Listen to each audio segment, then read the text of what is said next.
Welcome and good morning. Before we begin, I'd like to acknowledge the traditional custodians and owners of the lands on which we're meeting today, the Bundjalung people, and to pay my respects to elders past, present, and emerging. This workshop is being brought to you as a collaboration between myself, the Entrepreneurship Facilitator for the Richmond Tweed Ballina region, and from Peter Peterson, the Entrepreneurship Facilitator for the Fitzroy Queensland region, and Chris Mooney, the Entrepreneurship Facilitator for Sydney Southwest Campbelltown. Time. You've probably heard it said that time is the great equaliser. It's the one thing that both rich and poor have an equal possession of, 24 hours a day. It's how we use this time that determines our success, not just in our personal lives, but in our professional lives and our businesses. We're very fortunate to have Alexis Zahner of Human Leaders here today to spare a couple of hours of her valuable time to teach us time management strategies that will increase our productivity and decrease our stress. Alexis is the founder and facilitator of Human Leaders, and she's on a mission to inspire leaders to be the very best versions of themselves that they can be. Her experience spans local government, marketing and media consultancy, right through to management at global brands such as Patagonia. Alexis is here to make business better for human beings, and as someone that has known Alexis for the last couple of years, I can testify that that's very much the passion and driving force behind what she delivers. Please welcome Alexis Zahner. Thank you. Welcome, and thank you, Rachel, for such a beautiful introduction. Just before we get started, I'm going to make sure that I can see everyone who's joining us from the live stream here. I just need to be able to see your comments coming through. So I might just get someone to jump on and give me a hand doing that in a second. So, as Rachel has introduced, time and stress is why we're here today. Something that as small business owners, I'm sure you're all very, very familiar with. So really the big why for us today is that as small business owners, we know that your responsibilities are plentiful. And taking a strategic approach and a balanced approach to how you manage your time and your stress is actually a really critical component to your business's long-term sustainability. So that's going to be the focus of what we're doing today.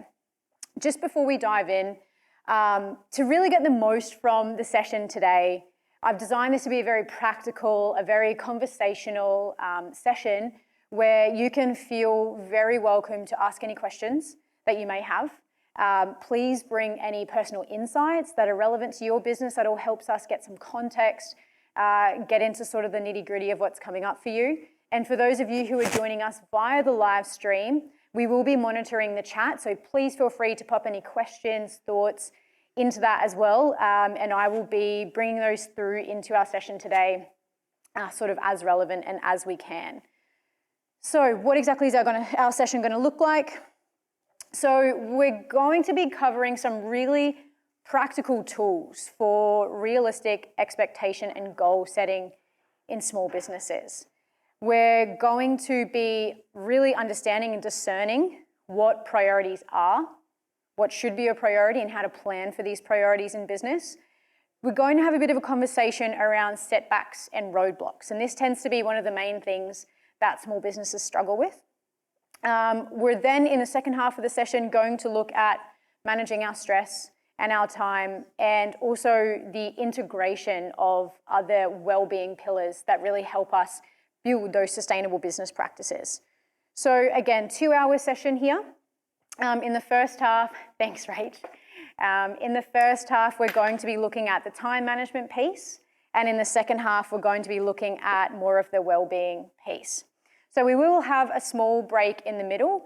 That's really our opportunity to grab tea, coffee, answer any emails, things like that may have come through. For you to get the most from this session, I would encourage you, if you can, just to pop your mobile device down, perhaps shut down other browsing windows if you're joining us via the live stream, The more that you can invest your time and attention here today, I feel the more that you will be able to get out of it and the more that you'll really be able to participate on a personal level. Okay, so without further ado, let's dive in. So for those of you who are in the room with me today, you will see there is a workbook in front of you.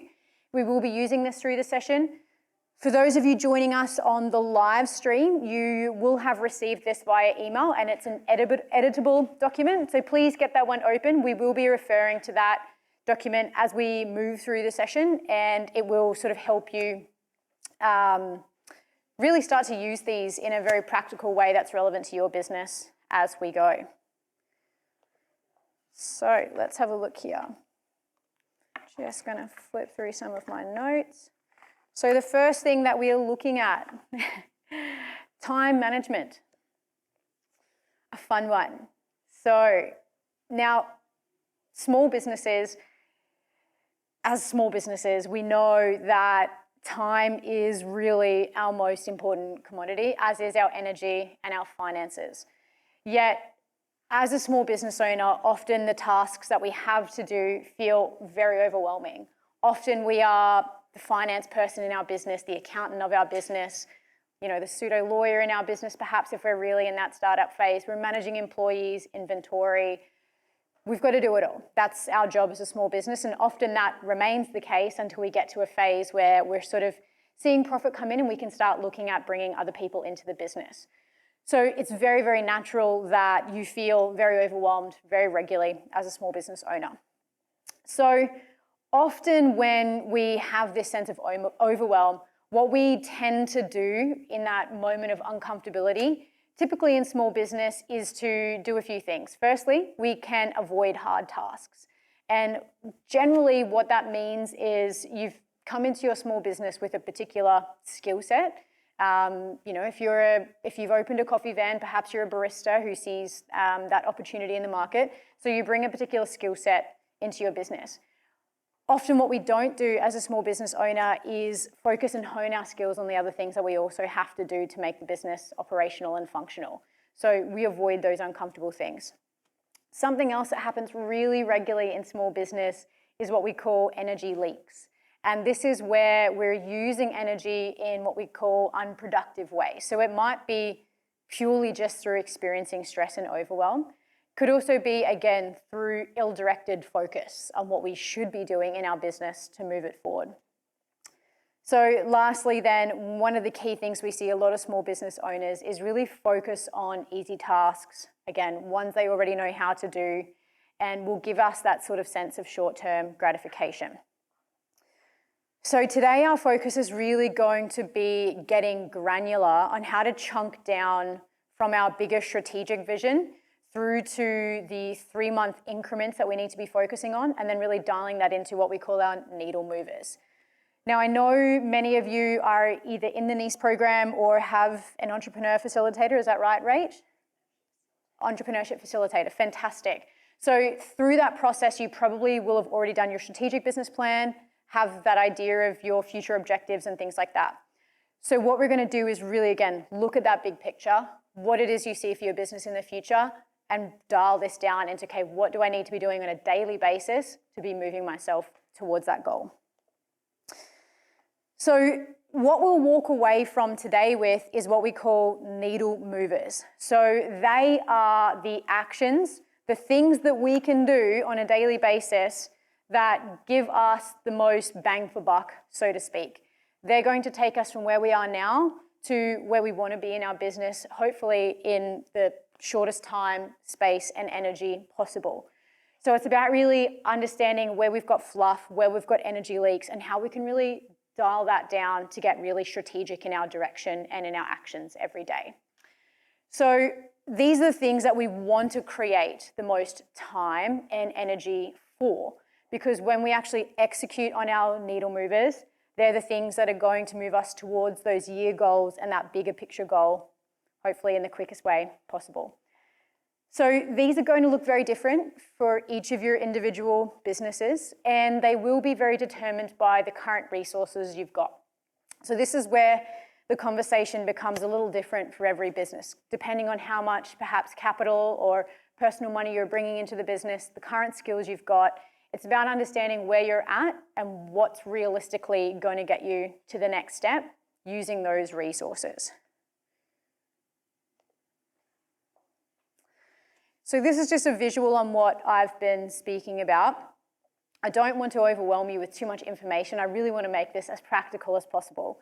So visually, again, we're looking at this big picture business plan. You've come into business, you've got a fantastic idea to solve a problem for people. Perhaps it's in your local town, perhaps it's an online business, whatever your business may be. You've come into business because you've got a big picture to fix a problem in the market that you see.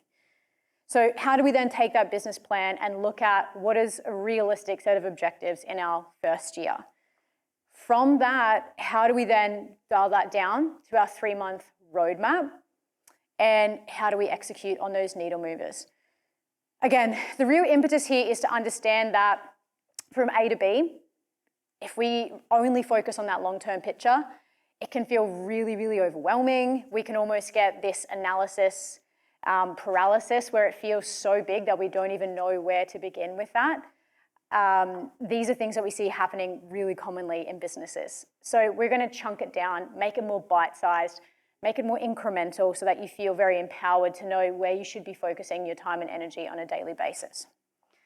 So I'm going to give you a quick example, and I know that many of you or everyone in the room is either a small business owner or going into small business for themselves. So I'll give you this example, and I'd love to hear from you some of your business ideas, some of your big picture ideas, and then we'll move through an exercise that helps you really break that down in a more granular fashion. So this is a pretty typical example of a small business and how their their long-term objectives, their first year and their 3-month roadmap might look. So we've got here a coffee cart. So a coffee cart that's established perhaps in 2022. Their long-term business plan is to set up a profitable business that is able to service the Northern Rivers region and appear at perhaps major events and festivals. That's what they'd like to do. So in their first year of operations, what they need to do initially is establish, buy, and fit out the actual van itself. They need to understand and set up their coffee supply chain. So what does that include? Beans, cups, lids, straws, cookies, whatever else they may have within that. They need to establish their brand in the local area so that they actually get business. And they need to start attending events to really test their capacity as a business. So if you're coming into this for the first time and you've never run a business before, that might feel like a huge checklist of things to do and perhaps quite overwhelming. What they're really focusing on here is dialing that down to the next 3 months. So within the next 3 months, what this coffee cart is going to do is lock in things like suppliers. So they know that they can't appear at festivals if they don't have coffee. So they need to get a van sorted, they need to lock in their suppliers. They also need to understand what some of their operating costs are going to be. So this helps them understand their cash flow. This helps them understand how they get beyond that 3 months. So they're just going to take a snapshot of what it's like to set up and function within that first 3 months. Now, getting really granular then, for this particular example, their needle movers right now are all about booking those supplier meetings, approaching events that they might like to participate in, scoping out any predictive operating costs, which they might be able to get from supplier quotes and things like that. And then they're going to measure these against actual costs. So in the very near future, the quickest way for these guys to get from A to B is just to understand their operating costs, where they'd like to be operating, and then go test an event and see what those costs actually are. From that bit of information there, they can then go away and start to scope out their future 6-month roadmap. Something we will touch on later is what we call flexible thinking and iteration, and this becomes part of sort of reworking our needle movers down the track. So we'll touch on that in a little bit. So if you're in your workbooks now, whether you're online or in the room with me, if you want to jump to page 4 in that, it's going to give us a bit of an overview of what we're going to move through here. Before we go on though, you've heard quite a bit of information from me. I'd love to just go around the room and also to the folks on the live stream. Can you let me know what your business is? What's your big picture business plan? And how long you've been in business? I just want to know those two things. So let me know what your big picture business plan is and how long you've been in business. So I might start in our room here. Hello, welcome. I'm a mental health first aid facilitator. Brilliant. I run mental health first aid courses. Yep. Up till now, because I've had a hip replacement, I've just been poking along since last year, sort of part-time. Yep. But now that the hip's done, it's time to really rev it up. Beautiful. And so my big picture is that I'd like to be able to get enough bookings coming in for mental health first aid that it can not only just support me, but I'd like to bring someone else into the business, because then there's that, takes out the risk of if I've got all these bookings and it's just a one-man band and I'm sick and I can't really, deliver on that, but to have, one or two other people sort of working with me. So down the track, that's the sort of big picture of where I want to go to. Beautiful. So mental health first aid training business with a few employees servicing this general Northern Rivers area. Yeah. Brilliant. Thank you for sharing. Larissa or Rebecca? Larissa, do you want to share for us? All right. Hi, guys. I'm Larissa. The two sides to our business, there's financial fitness, which is the PG version, with workshops like Money is My Friend for 4-year-olds and children, all the way up to a government-accredited health and wealth program for adults. The other side of the business is Your Money Mistress, helping people escape financial bondage.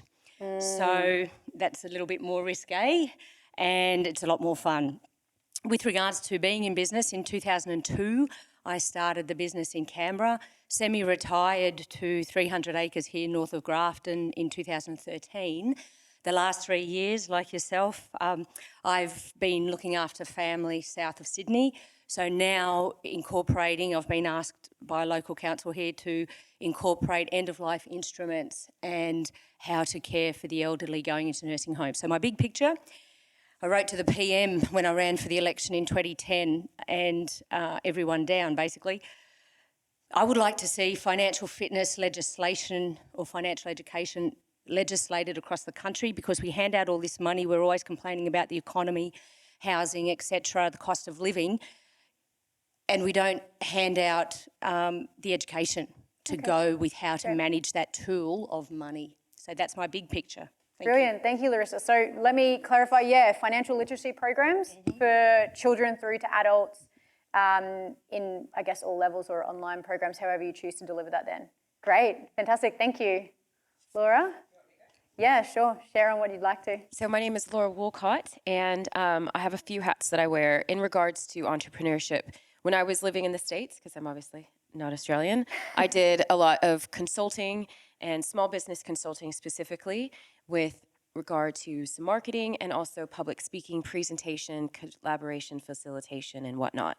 And so I'm looking now, I've been here for 4 years. I do work in local government at the moment, and I've started consulting on the side. I'm actually partnering with human leaders on some programming as well. So that's what brought me here today. But specifically really helping people figure out where their place is in the market, figure out what they're looking to do. I have some identity and business workshops that I have created, and also helping people learn how to facilitate more effectively in more of that public speaking and presentation mode, and a few other things that I do. So big picture is to continue that. I've got 2 clients at the moment, and kind of just starting out here in Australia. I just registered for an ABN a few months ago, and then trying to figure out how to do what I was doing in the States here in Australia, so that I don't have to work in local government anymore and I can just work for myself. So that's what I've got for now.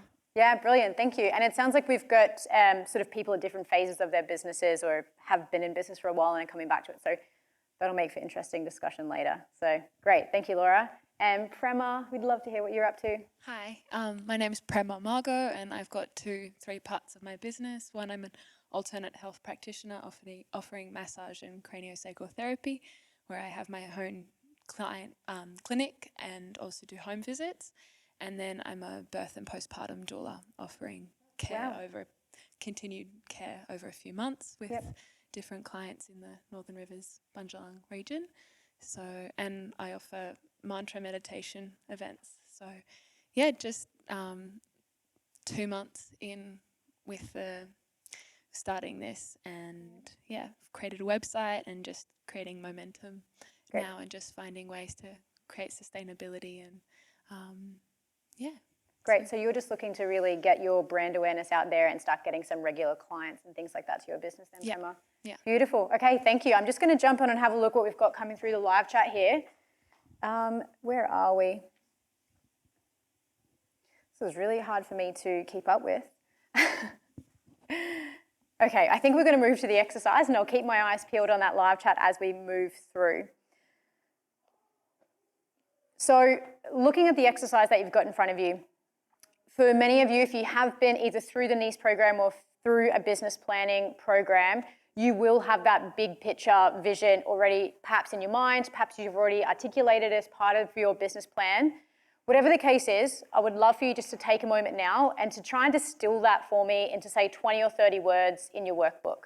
So the more clarity that we can get on that bigger picture, the more that we can distill all of the perhaps multiple incredible things we're doing into a clear vision, the easier that then becomes to chunk down into our 1-year goal and our 3-month roadmap. So I'll just give you a moment to jump in there now. Just have a think about that big picture vision and see if you can really distill that quite succinctly for me. So I've got a few coming through the live chat that I'll just share as you're working there. So we have a social enterprise that provides employment pathways to women from migrant and refugee backgrounds, and we provide culturally appropriate food relief in crisis scenarios, and they are a 12-month-old business. Thank you for sharing that. And we have a growing and processing Moringa oleifera leaf powder, and the big picture is to build a small business processing plant and increase my product range. So that business is also not quite 1 year old. So we've got quite a diversity of businesses here. Okay, so you'll notice I've put just a few points to consider up on the screen at the moment. Pause on those for a minute, just focus on your big picture. Then we're going to move to the 1-year plan. Then I'll discuss these when it gets to our 3-month roadmap. So just a little bit more of a sort of quiet opportunity for you to reflect on that. So is anyone finding it challenging to really distill that big picture vision into something that's sort of a more succinct statement of clarity at all? I noticed when we went around the room, certainly we have a lot of ideas and a lot of things happening. So again, this comes back to sort of my earlier point around overwhelm, and often when we put a lot of eggs in a lot of baskets, we can really dilute our energy across the board. So what I'd really love for us today is to walk away from here with a really clear, distinct idea of where we're headed in the future. So if you're joining us on the live chat, I'd love to know your thoughts in the comments as well. Has that been challenging to distill that bigger mission into something more succinct? Does it feel clear? Is it still really open to iteration? How does that look and feel for you at the moment? Now, the next thing that we're going to look at here is the 1-year plan. This is really moving from that big vision, that big mission, down to what do we actually need to get done in the first year to make this a success. Now, in the second half of today's session, we're going to talk a little bit more around the stress piece of this, but a few things that I just would like to highlight here in the first year is that often this is the scariest, the hardest, the most grueling time in establishing your business. Often it's when we experience a lot of failure, a lot of change, a lot of iteration as well. So learning and growing is a really important piece of this first year.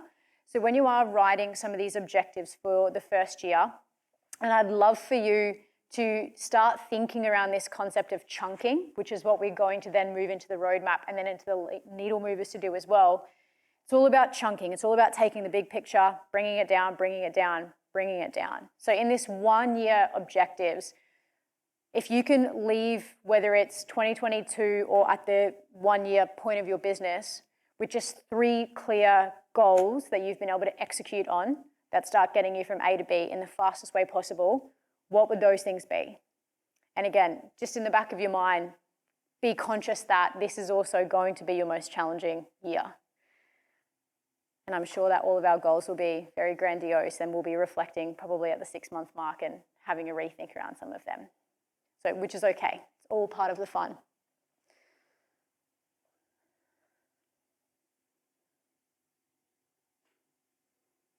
Laura, question, please. Yes.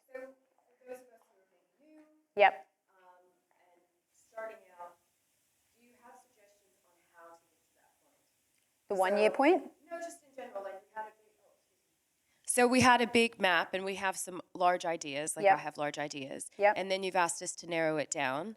But sometimes I find that a struggle is to figure out where to start. Where's that starting point of how to narrow it down? So I was just wondering if you had any suggestions or tools for how to, obviously there's resources through Workforce Australia and things like that. Yep. But how to decide, okay, these are the 3 next steps. Sure. As opposed to the list of 10, if maybe we're struggling to figure out how to focus. Sure. So I guess going back to the case study that we looked at in the coffee van business, ultimately their long-term goal is to be hitting all the major festivals around the town, delivering great coffee year-round. Within the first year, though, what do they need to do to actually start moving towards that being a reality? So in their case, first and foremost, they needed to get the infrastructure right. So looking at what's actually required to establish their business. In their case, it was a coffee van, perhaps a coffee machine, I imagine, installed into that van, and looking at their suppliers, where they're getting coffee from, coffee cups from, and all those sorts of things. The last piece for them is actually then looking at how they take that to market. So beginning to think around your customer, beginning to think around perhaps some of the marketing that might need to be a part of establishing yourself in whether it's an online sort of niche thing that you're doing, whether it's in person, starting to look at some of the ways that you need to establish that through perhaps brand awareness, marketing, those kinds of considerations as well. So the challenge here is that we all have very, very different businesses. Perhaps to use your example of mental health first aid, in your first year, it might be to get on the supplier list for one local government that you can just test your programs through or something like that. Really depends. Really does depend on your business. Yeah, Larissa. Can I just add a couple of things that I found helped? I started, like I said, in 2002. For sure. Because I'm ex-army of police, no business background, and I read every book in Yeah. the ACT Yeah. library around business. Oh, thanks. 2 things I thought was the service or product life cycle from the time someone rings up to inquire. Sure. And so then you have that system. But the other one, because that's what I'm passionate about now, is personal budgeting. And I've found so many small businesses go into business with their passion, but haven't worked out what they need on a weekly or monthly basis to survive. So you've got to kind of have those targets as well. Absolutely. And I'm preaching this, but I'm here too, to go over it again. You're very right, Larissa, and that's something that we'll cover in the wellbeing piece of it as well, because financial wellbeing is actually so critical. And finance is the single-handed biggest stressor on small businesses. So you're very, very right. So thank you for raising that one. So exactly, understanding what that process is to market, where your customers potentially are. Perhaps you have no information on this at the moment. I hope that through some of your business plans that you would have done through the NEIS program, etc., you would have had to do some of these exercises on budgets, on marketing, on understanding the market that you're operating in. But you're very right. What I've sort of asked you to do today assumes that you've kind of got some of that background already there. So if you haven't already, taking a moment to go back once you've got that big picture vision, first and foremost would be a market analysis, I would say, if you've not done that in that business plan process, understanding what your business does, what it does differently, and how it's going to target the industry in which it plays differently. That's certainly where you need to be starting. So assuming you've got some of that information there ready to go. Cool. So how is everyone feeling with that 1-year plan so far? Laura, have you got a bit more of an understanding of what you wanted to put in there? Thanks.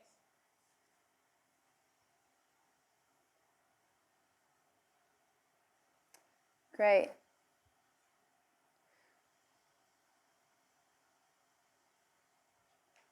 Great. So folks joining us via the live chat, I'd love to know your thoughts as well within that 1-year plan. How are you finding going from that bigger mission, that bigger vision, to chunking that down into some objectives that you'd like to see at the end of your first year? So perhaps for some of us, it might be to have an established product so that we can then start looking at establishing the employees that we need, or established supply chain, whatever it may be. If you're a brand new business like yourself, Prema, it might be about establishing your website, establishing your brand presence, and starting to just consistently take that to the market as well. So all important considerations depending on where you're sort of at in the life cycle of your business.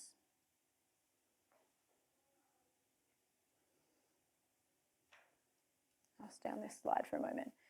Okay, so looking at our 3-month roadmap now, what this is all about is taking that 1-year objective and chunking it down even further. So this is where we begin to understand what some of the actual actions out of that are. So if your goal in year 1 is just to establish your brand in the market, okay, what has to happen for that to occur? So we do need to have a little bit of information here around the kind of people that we're targeting in our business. We need to know, if you are a holistic healer, you need to know who your target audience is, where they're looking for what you're doing. So it again comes back to some of that business plan stuff. If you've not done some of that market analysis or some of your audience style things, now's the time certainly to look at that. But if you've got that ready to go and we're in this 1-year phase down to the 3 months, what are some of the clear objectives or the nouns, the doing words that we can actually begin executing on that? So this 3-month roadmap is where we really start to have momentum words in there. I'm going to do this in the next 3 months. We're going to do this. Does that make sense? Does anyone have questions on that side of things? I feel like you guys are blitzing through this exercise here. I'm looking and everyone's got notes everywhere. You're really on top of it. Does anyone want to share with me from that 1 year down to the 3 months, how they've chunked that down at all? Is anyone feeling like they'd like to? Would you like to share? Please, yeah, share what you've got for us. For the 1 year, then what I want to really have in place is all business processes are in place. Yep. And that I'm getting known as a go-to mental health facilitated provider in the area, and that I've connected with other mental health first aid facilitators with the view of seeing how we connect in a like-minded way for partnership. Breaking that down, then what needs to happen is I need to actually bring in more support, because I'm in process of doing this at the moment, but finding my own roadblocks of knowledge and things, but support to get the practical tools, like mail merge is my big bugbear at the moment, Facebook websites, CRM management tools, so getting all those practical things in place. And that's part of your processes part then? Sorry? That's part of the processes part that you mentioned? Yes, it is. Yep, perfect. And things like terms and conditions, I'm glad you mentioned budgeting, just looking at the money side of things, because when you talk about the too hard basket, that's my too hard basket. Yep. We all have one. And also a need to be exploring avenues of new customer contacts. Yep. Because I've got a bit of a niche at the moment, but just broadening that out. Sure. And starting to connect with Mental Health First Aid Australia, because they have new facilitators being trained all the time in different areas, and seeing who might be around this area to start connecting with them and maybe allow them to have some experience just co-facilitating or sort of working with me just to see how we work together. Yep. And I noticed you mentioned establishing yourself as a provider in this space. Does that form part of your marketing, brand awareness stuff? Where does that fit in with those objectives? Yes, so that's really important, because at the moment it's been mostly word of mouth, or me connecting with not-for-profits to provide mental health first aid for often support workers, and that's been a good niche, and I want to sort of expand that more. But also I'm getting recommendations to contact various other places or people, or even Beyond Blue's got a program that could potentially be something to look into, and also I'm getting more more knowledge about different avenues that are looking for mental health first aid right now. Okay, great. But I want to have the tidiness of what I can give to people ready to go. Great, that's great. Thank you for sharing. Does anyone else want to jump in and share their first 3 stages with us before we get to the needle movers? Oh, I've got down from the big picture to the 1-year plan. Beautiful, thanks Larissa. Let us know. So I was, and then I had the needle movers. It was the 3-month. Yeah. It's funny, I kind of teach this from a strategic army type. Good, I'm yeah. not supposed to say that, defence or whatever. Big picture. So big picture with regards to the SMARTER acronym for goal setting. So I said by December 2025, National Financial Fitness has at least 8 licensees operating across Australia, running programs that reach at least 5,000 people annually. That's a very good, clear goal. Yeah, that's fantastic. Years ago, about 2006, I set my goal around income. Yep. And I found that didn't resonate with me. As soon as I said number of people I was reaching, Yep. that's when it started to resonate. Yep. So the 1-year plan is by December 2023, have at least 1 licensee, 1 12-month corporate client, and reach 500 people. Great. The 3-month is where I left it and went down. I went, right, where do I need to go? And that's, people have said to me, I jumped 10 steps ahead. I don't do the bit in between. I need to call and email Woolworths because I've had a contact with them 3 or 4 years ago. KBR as well, had a contact with them, so I have to call and email them. I have to work out PayPal buttons on my website and get a health and wealth program that I've got developed. It's just too big at the moment. It's like 60 megabytes. Yep. So I have to put that online with my newsletters. Great, thank you. And something I just want to point out from both of those cases and why it's so important for us to understand this vision and then to the 1-year thing down to the 3-month roadmap is often as small business owners, we do want to go from A to B really quickly and we have brilliant visions. But when we don't build them sustainably with those structures that you've both mentioned, you know, to get more employees, let's look at the business systems, the payroll system, how people will be onboarded, how they'll come into our program that's ready built, ready to go. So that's where it starts getting really helpful when we can start getting down to these needle movers to say, all right, immediately in the future, to get 3 employees by the end of year 1, we need to have a very clear program that they can come on and know how to facilitate or whatever the case may be. So great points there, ladies. Thank you for sharing. So the 3-month roadmap piece, is anyone feeling stuck or are they struggling on this piece at the moment? How to go from 1 year down to these 3-month objectives? Do we want to dive into that, discuss that a bit more? Larissa, I know you mentioned that you were struggling to distill that a bit further. I'm kind of jumped straight down. Yeah. If it's looking at that beaker method where at the end of 12 months I want to have reached 500 people, then I could say potentially that within the 3-month gap, because I know it's a snowball effect. Yep. And effectively, if you get 1 corporate client like Woolworths, for Yep. example, then you've blown that out of the water. So I would say maybe within the next 3 months, I would at least like to open up my marketing funnel again to having 10 potentials in the marketing funnel. Okay. And categorising such as it's an organisation that has at least $10,000 a year to put into staff training. Yep. And I don't mind. I've taught a room of 3 people. I've taught a room of 400 people. So I really that has always been my struggle, is looking at my target market, because I just want to help everyone. For sure. Now, something I just want to challenge on the thinking here is a quick moment to reflect on, in that scenario, what's in our control and what's not within our control. So something that can be really beneficial for us to consider is, chunking that 5,000 down to 500, down to 250. Sure, that could be a really neat way of looking at sort of objectives that we want to hit.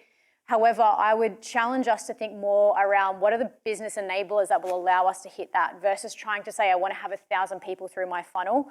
What do I need to do to actually reach enough people to get to that, and just trust almost that the 1,000 people will come if I'm doing A, B, and C to enable that to happen. So perhaps flipping that thinking a little bit to say, okay, in my control right now, I need to have this program and I need to execute more on getting this to market versus trying to control the amount of people maybe coming through that funnel. So if we're looking at wanting 5,000 people at the end of year 1, And we know that typically to get to something that size, we need to perhaps reach 20,000 potentials, or we need to have 10 government conversations at this size, local government. That might be just a better way for us to sort of flip that and say, well, in my control is having this amount of conversations with this size business who fits within my demographic, versus I hope to have 1,000 people through there, because it's a little more outside of our control if we sort of view it that way. So looking at that then, chunking that down from 1 year to 3 month roadmap. What needs to happen in the next 3 months for that to be a reality? That's challenging. So to go to that again, looking at the business enablers, what are the things that you need to be doing? What are the things within your control to make that happen? Now we're going to look at the needle movers, and this again brings it down even further to almost consistent daily, weekly actions. So we'll take the example of raising your business profile in the local area, perhaps, wanting to become part of that business ecosystem.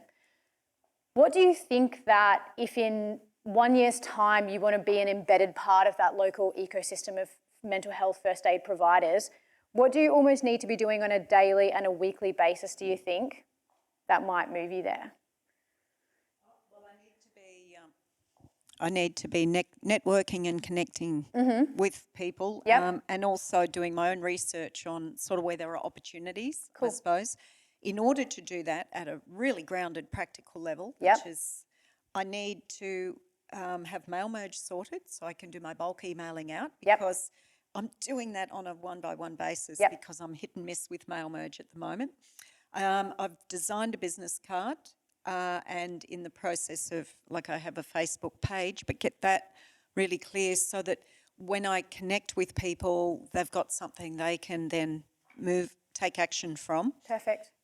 The terms and conditions is really important, because at the moment when people come in to my courses, I'm getting people who want to cancel out or postpone, and I'm allowing a lot of moving around from one course to another, but it doesn't pay me financially. Great. So how to find the balance so that I'm getting, I'm not being so hardline it puts people off, but at the same time I'm honouring that I need to make money from that as well. So great. So it sounds like creating some consistency in those processes and in those T's and C's is a really core thing for your business. Consistency across the board, like having that vehicle around me so that then I can just be going and doing all of those actions that help me to sort of raise my profile around the community. And would you say that that's a bit of an energy leak at the moment for you then? This is sort of a moment to reflect and think, well, I'm wasting so much time or using so much time sort of chasing different people, switching bookings, this and that. So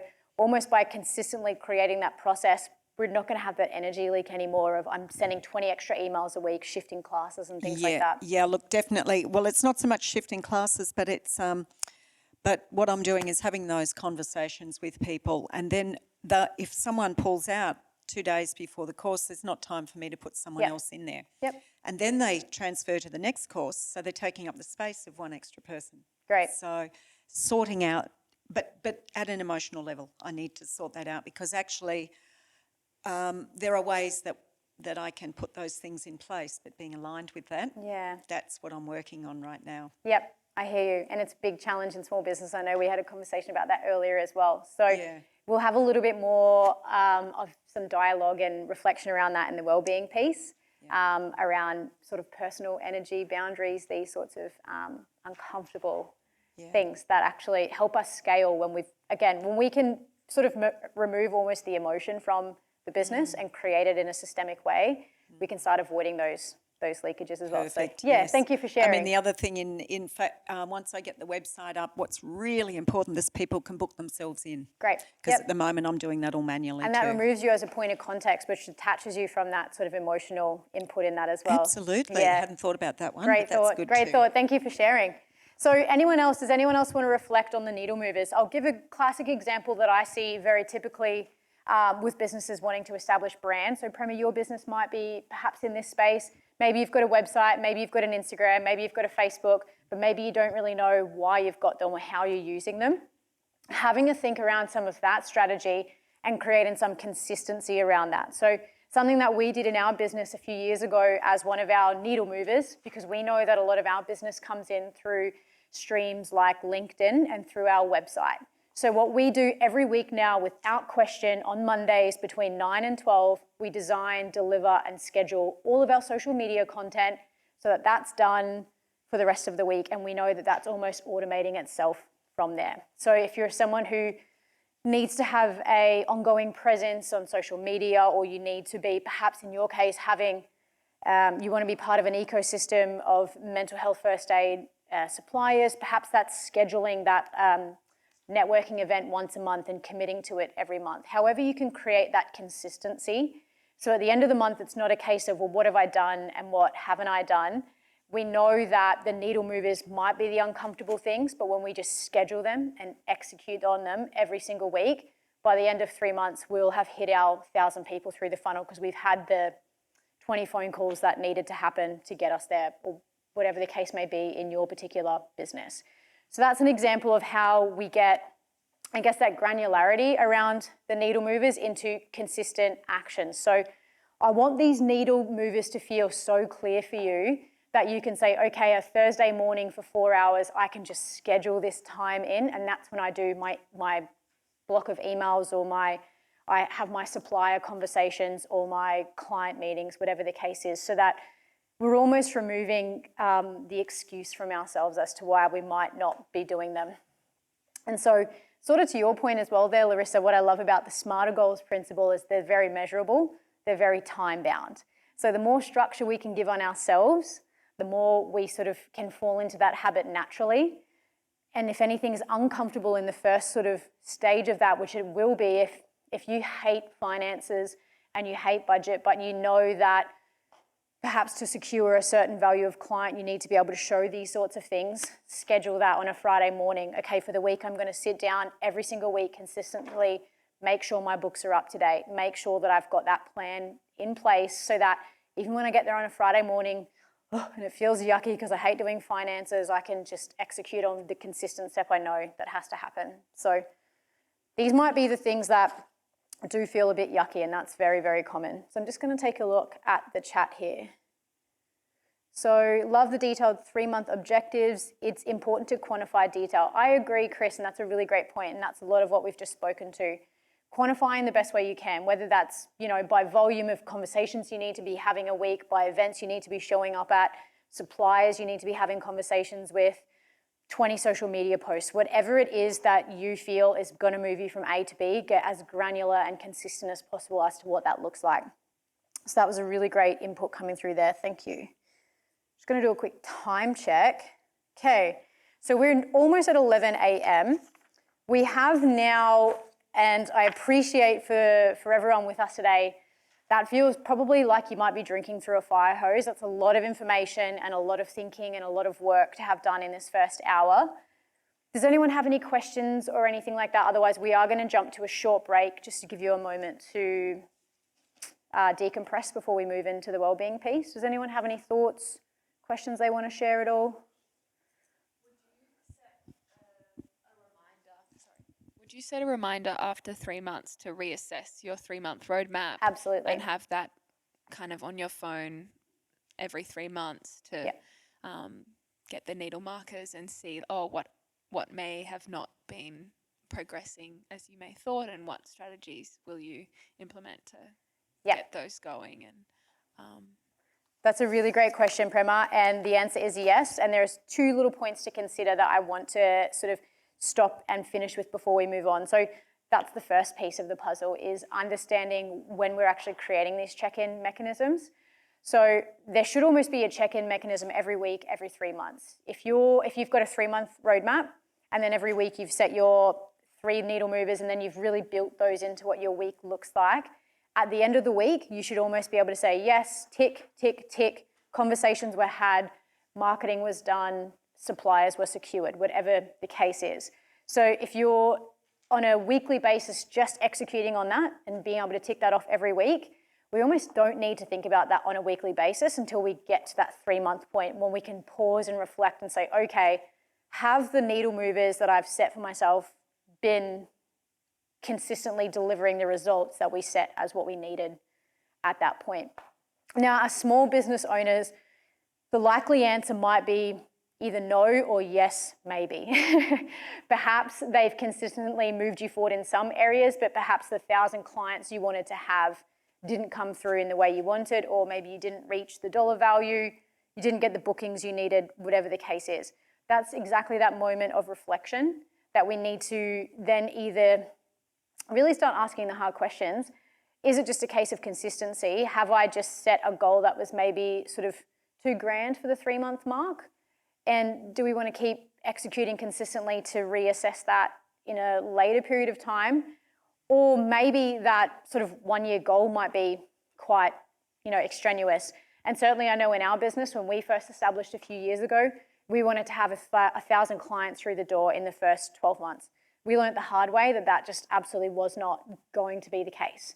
So what we had to do in that case was really iterate and reflect on our expectations and have a look at the areas where we weren't actually executing on achieving that. So in our case, it was in marketing. We weren't doing enough to actually get our brand to the audience that was looking for us. So it's a really good point. Reflecting at the 3-month mark is really, really critical. Iterating on some of those needle movers might be something that you need to consider as well if they're not delivering that result. Something else, is there a question, sorry? Yes. I'm not sure if this is for the next part of this. Sure. This part. What I've noticed, because I've been really head down, tail up, trying to tick off some of these practical things off the list, I just come up with barriers, especially technology. Good question. And so best laid plans of what I wanted to achieve in that time get carried over to the next day and the next day and the next day. So how to manage that? Good question. Roadblocks is where we're headed right now. So roadblocks. This is the most challenging one for small business owners because they're a 2-part problem.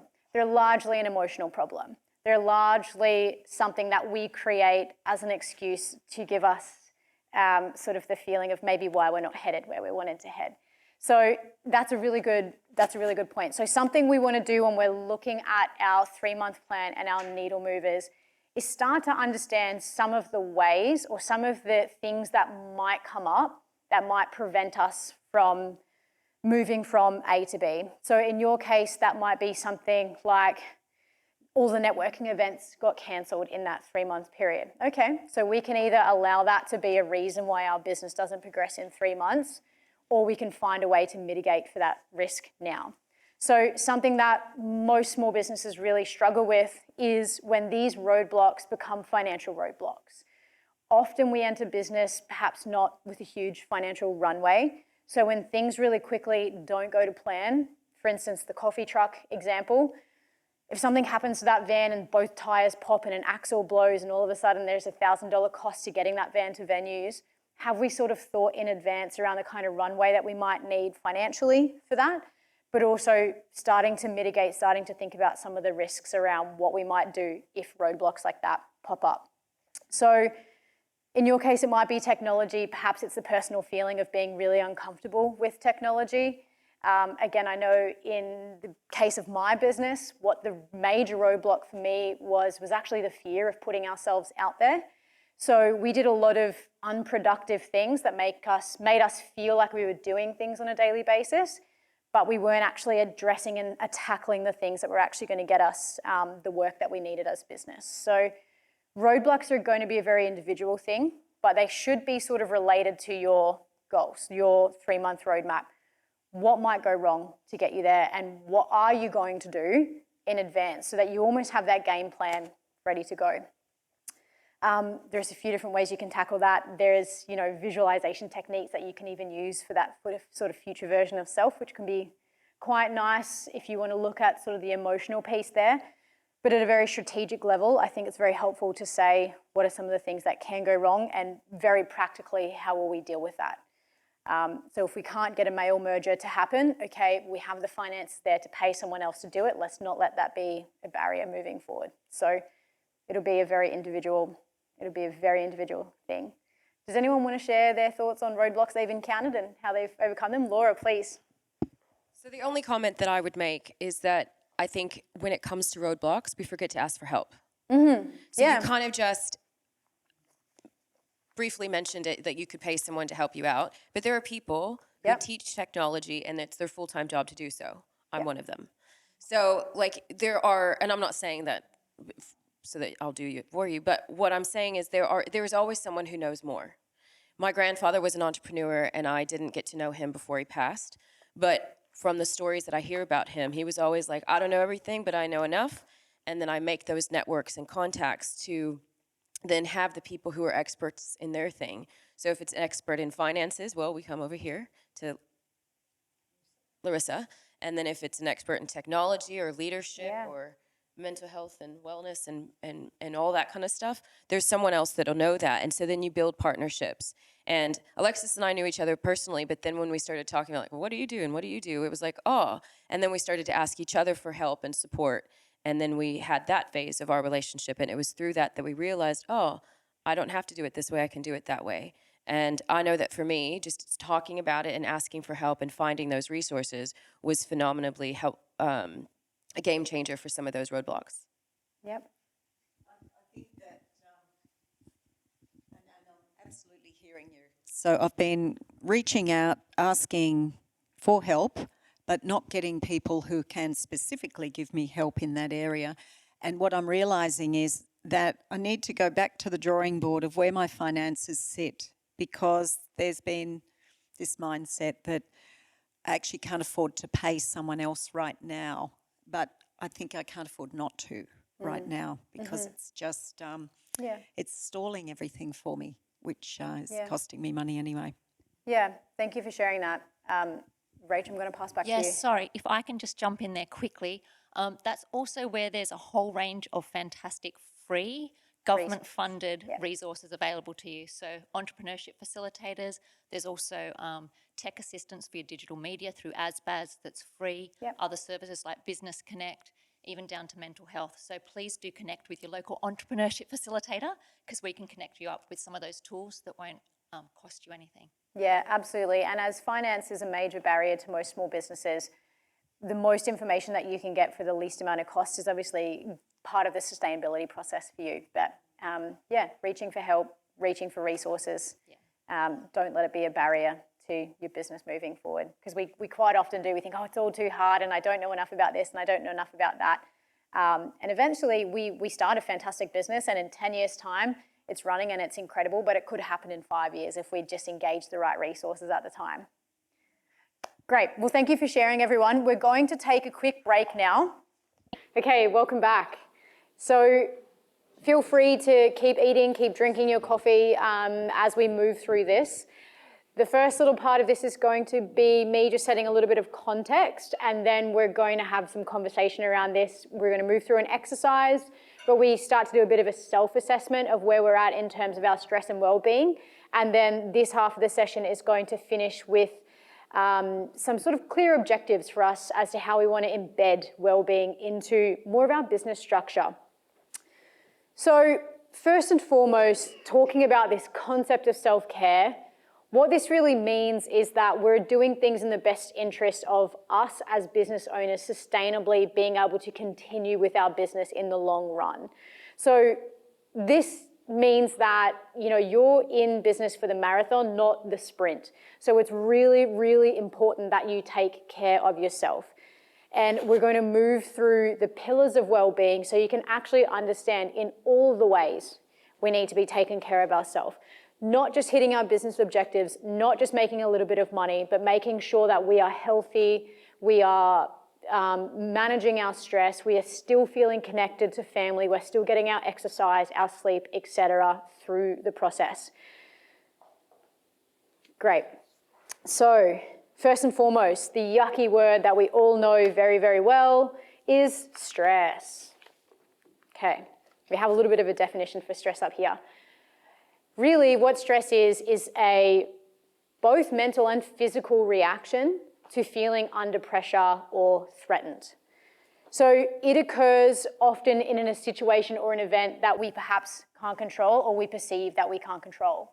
So that's when the part of our brain that activates or processes emotions gets activated and tells us, oh gosh, we're perceiving stress or threat in our environment. So I want to take a moment and hear from you.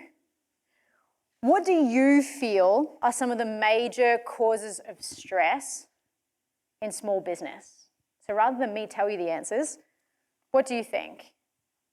Feel free to pop it in the chat as well. I'm taking a look. Larissa, let me know one of the major stresses that you think impact small business owners. I bring everything down to time and money, so Yep. it's only having 168 hours in the week. Yep. Needing more of those. Yeah, finite time, finite money.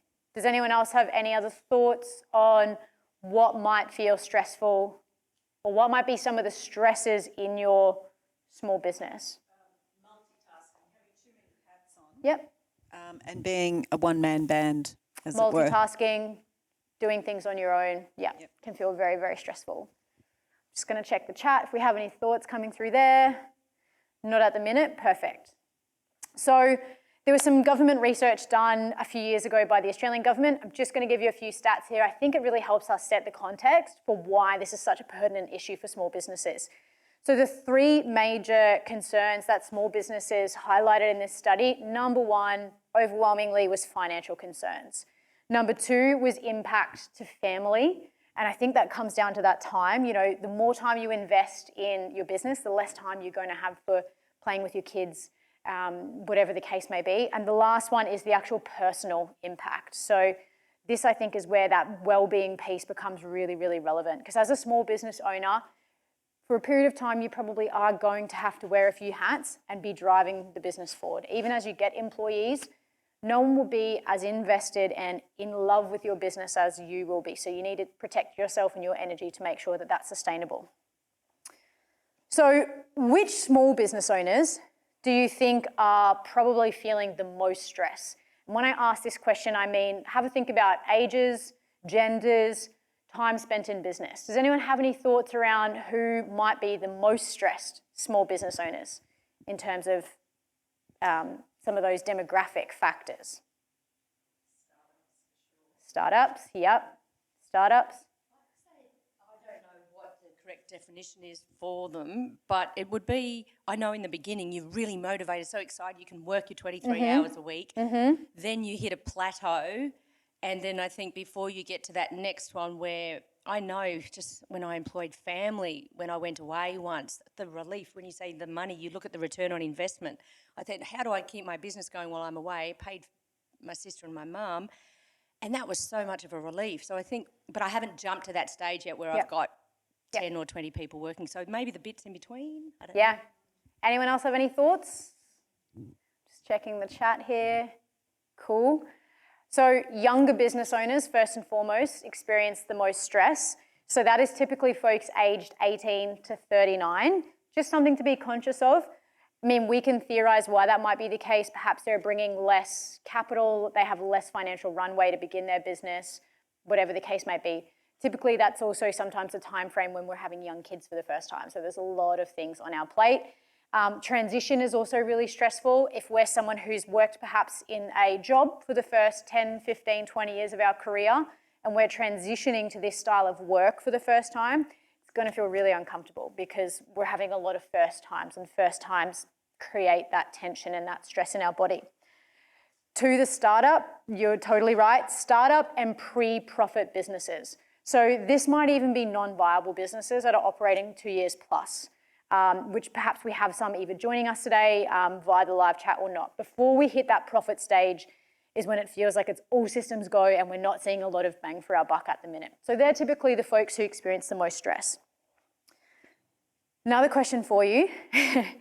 How do you think that most small businesses cope with this stress? Do you have any thoughts? Work harder, yeah. Coping mechanism, do more, yeah. What was that? Procrastinate. Good point. Yep. So avoid uncomfortable feelings. Quit. Exactly. So we know that small businesses in the first 3 years are at their sort of most vulnerable. They're most likely to chuck in the towel. Very good point. Any other coping mechanisms specifically? Things that you do when you're feeling overwhelmed, you're feeling stressed, that you might do to help rid yourself of that feeling of stress. Any more thoughts? Exactly. Yeah. Alcohol, substance abuse, whatever it may be, things to help you numb that pain, get through that pain, maladaptive coping mechanisms. So things that don't actually help us move towards that goal, they just help us avoid the feeling in the moment, which our brain naturally tends to want to do because it alleviates that immediate sort of physical pain in our body. So a few other stats around here is that a lot of small businesses, perhaps the data says up to 45% of them, also turn to family. So that can be a good and a bad thing. Does anyone have any thoughts as to why sort of that reliance, especially that almost emotional reliance on family, might be problematic in the first few years of business when we're really stressed? Does anyone have thoughts around that? Larissa, I can see you itching to feed in there. Please tell me. I think I said this offline that I don't come from a business background. Yeah. So I'd just like to share briefly if this could be a turning point for some people. It was for me. So I help people with the subconscious limiting beliefs around money.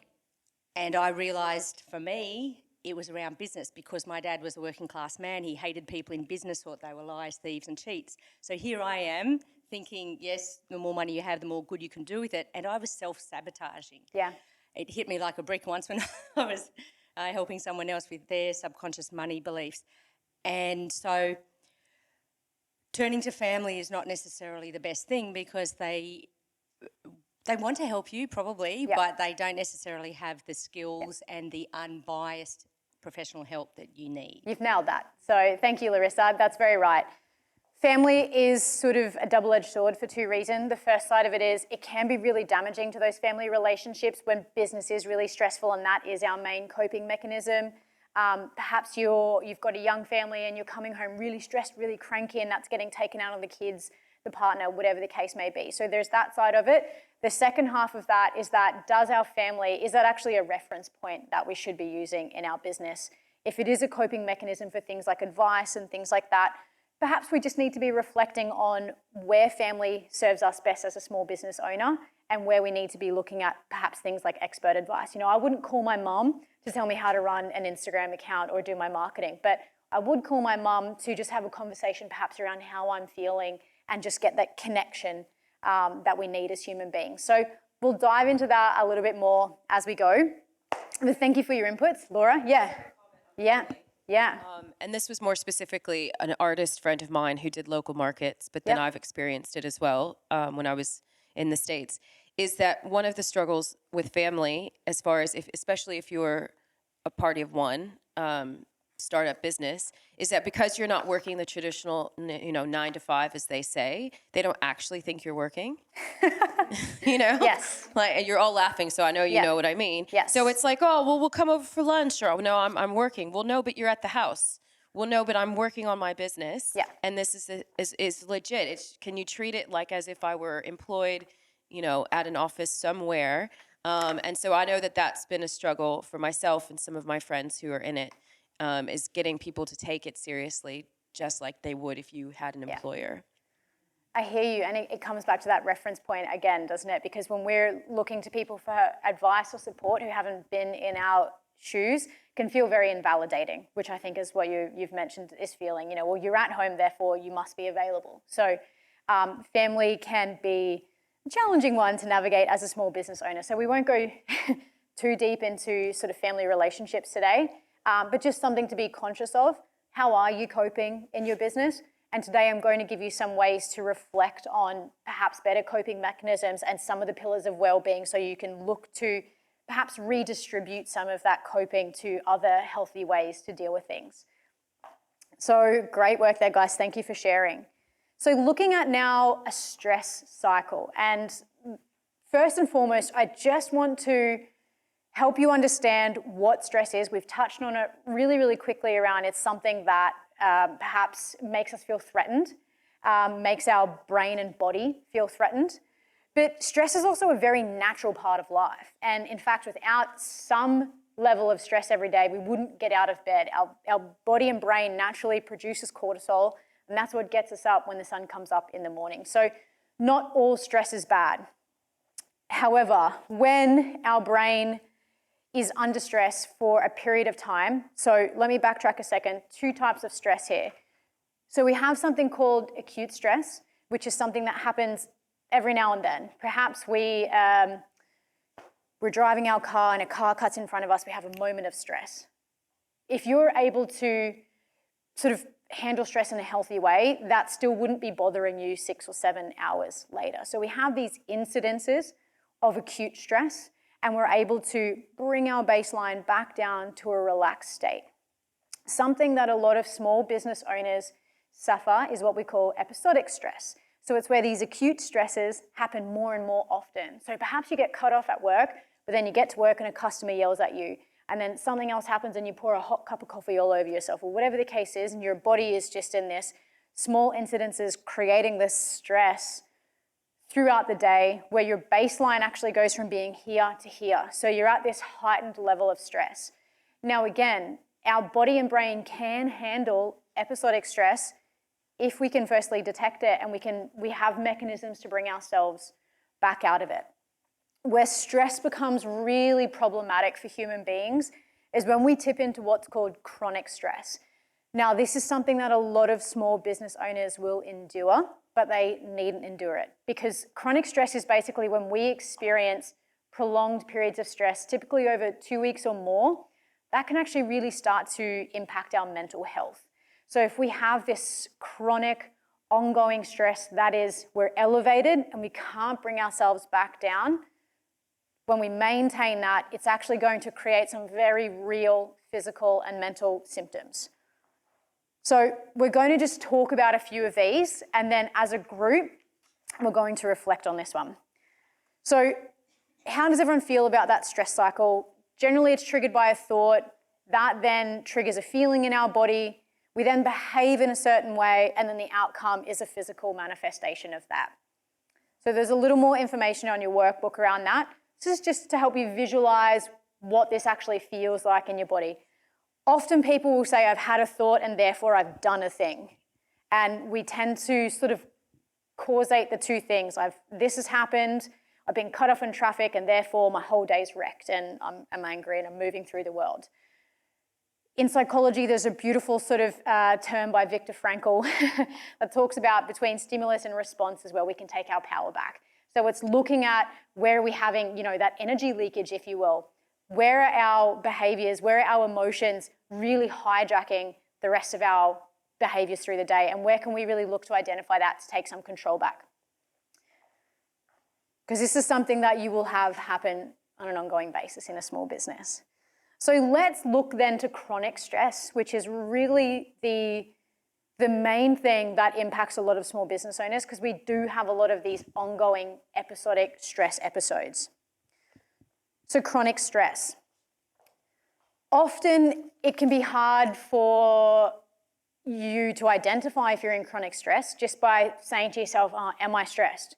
Or if someone's asking you, are you stressed? If you perhaps have a counsellor, a mental health provider, and they say to you, are you stressed? Often small business owners, and this comes through in the data, it's underreported, right? Most of us say, no, we're fine, because we're not actually able to identify what stress looks like. So chronic stress has very real manifestations in our physical body, very real manifestations mentally as well. So here's a few of the factors that we might identify with that help tell us whether or not we're actually in chronic stress. So first and foremost is poor sleep. I'm not going to go too heavy into the sort of facts around sleep here, because we're going to cover that in a little bit. But poor sleep is a big one. If you're not sleeping well at night, if you're struggling to get to sleep, if you're dragging yourself out of bed in the morning, it could be an issue with stress. So cortisol, perhaps even moving into fatigue if you've let it go on too long. Constant busy brain. Who feels like sometimes their mind is like a monkey? That it's just thought, jumping from thought to thought? Yeah, most of us. Something to be conscious of here that is natural, but we can do something about it as well. So constant busy brain, inability to be present or focused. So who feels like often, even when they're not working, they're thinking about work or they're stressed about things that they need to be doing in their business? Perhaps it's on your weekend, you've got time to play with the kids, the grandkids, visit the family, and you just think, oh God, I've got to get home, write that email, do that thing, whatever the case is.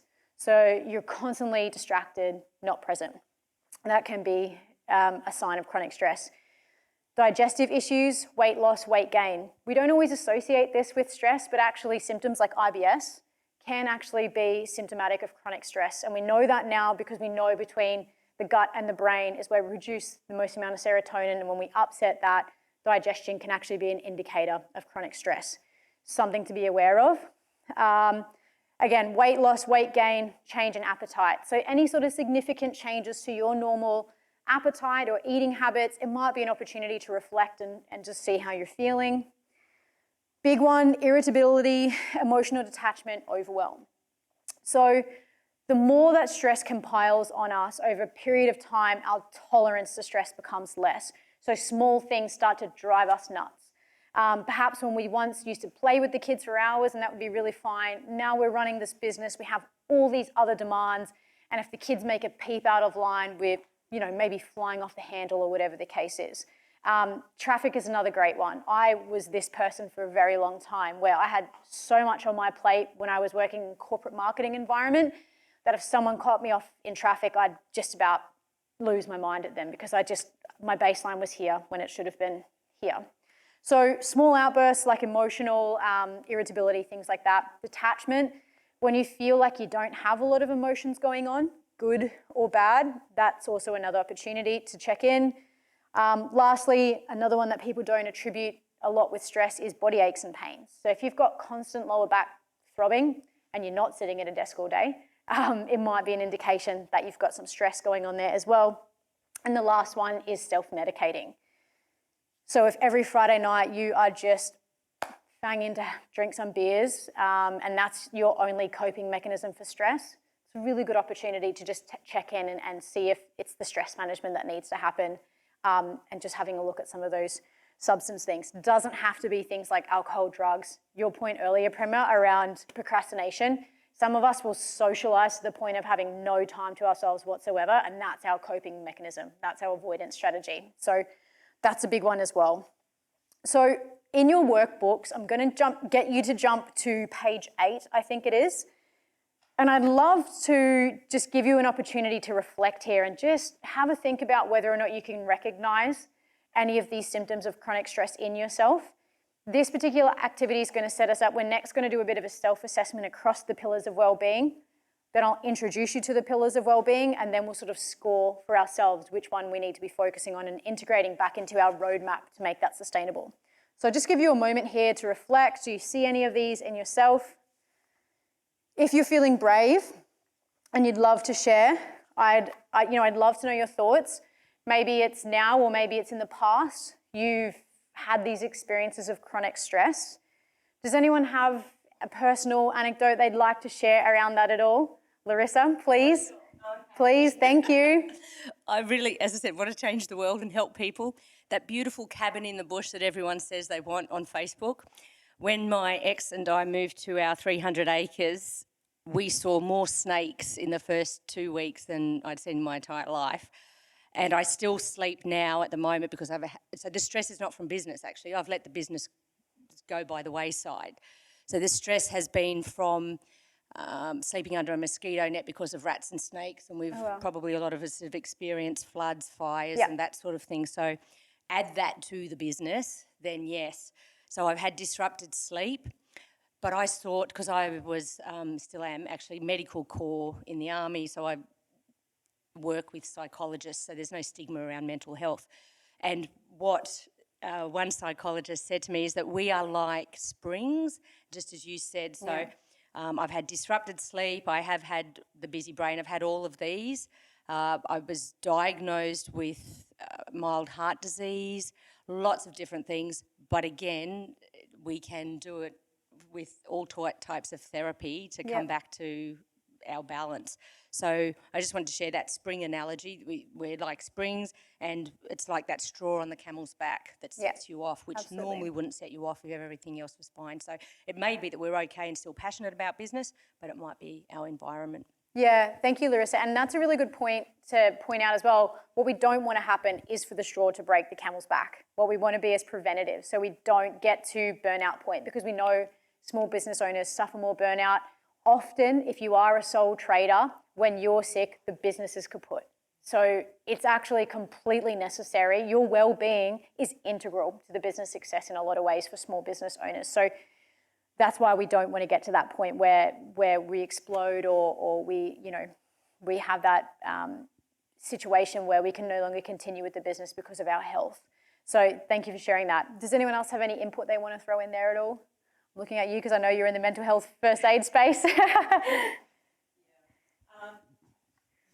Look, I think that there's a lot of people, and myself included, who, because of looking outside of themselves, don't really check in enough. Yeah. And when I look at this list, it comes and goes. There are times when all of that absolutely is just at play, and other times when I feel like I'm coping okay. But what I'm realising now, after probably more pressure this year with the flood and a whole lot of things, that it just sits under the surface. So, Larissa, you're absolutely on the money there when you just say that it flares up and fires up, so easily. And it's just having an awareness that that stress is something that is integral to all those new things that we're doing or the pressures that are on us, and being able to sort of monitor where the stress level is, because it's really sort of just a continuum all the time, and knowing just sort of when some serious help is needed as opposed to maybe just rebalance things again. Absolutely. And thank you both for that point around, the state of world affairs. What we've spoken about really in this now is identifying those personal symptoms of stress, but not around where the stress may be coming from. So those issues like hypervigilance, and, I think collectively especially in the Northern Rivers here, but also in the world right now, we have a little bit of a state of heightened stress anyway. So just being conscious that for many of us, perhaps our baseline is already a little elevated, to not go too far down this rabbit hole, but things like social media keep us constantly connected to world events.